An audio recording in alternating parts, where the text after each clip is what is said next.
Buli ennaku z'omwezi 3 omwezi gwa Ssebaaseka abakkiriza b'enzikiriza ya by'Obukatuliki n'Obuprotestanti batindigga eŋŋendo empanvu nga boolekera ku kiggwa ky'Abajulizi okubajjukira. Abajulizi ba Uganda baali 45 nga ku bo 22 baali bagwa mu nzikiriza ya Bukatuliki ate 23 baali bagwa mu nzikiriza y'Abaprotestanti.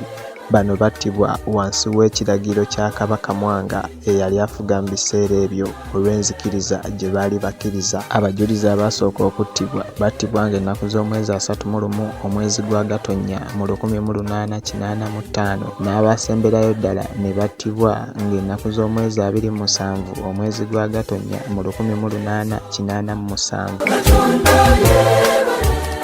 Mu abo mwe mwali Charles Lwanga eyazaalibwa wakati wa 1860 ne mu 1861. Ono yali wa mwenda mu kuttibwa.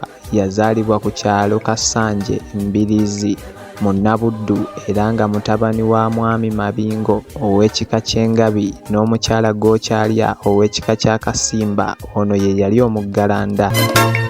Yakuzibwa Mwami Mawulugungu ow'Ekyato eyali yawasa ssengaawe Mukangula Batamiivu. Ono yagenda maaso n'akuguka mu by'obufuzi n'okukwasaganya ebyobukulembeze wakati wa 1878 ne 1879. Lwanga ne mikwano gye Mwami Mawulugungu yateranga obbatuma mu kibuga eno gye baafuna akakiso okukwatagana n'Abaminsani Abakatuliki. Enkwatagana eno yeeyongera oluvannyuma lw'Omwami Mawulugungu okukyusibwa n'atwalibwa mu Ssingo.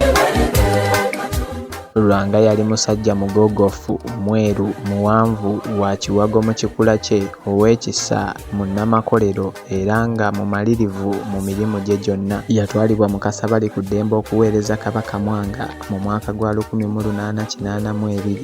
Yali musukkulumu omukulembeze ajjudde ebirabo, obuyiiya n'obujjumbize era nga yali mwetowaze, omwesimbu, omwesigwa, omusajja ow'ebyonnono era omuyivu. Lwanga yayambako mu kusima akayanja ka Kabaka n'okulemberamu abayambi n'amagezi agatenkanika.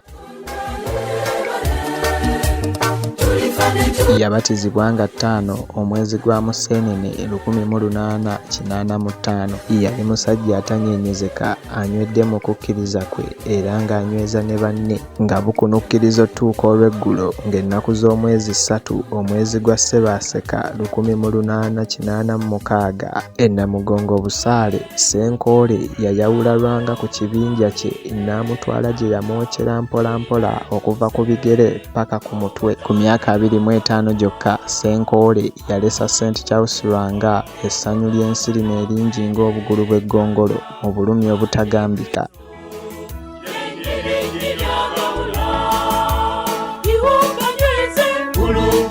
St. Charles Lwanga muyima wa Africa Youths and Catholic Apostolic Action, eddimu abakkiriza mu Bakatuliki bonna lye beenyigiramu.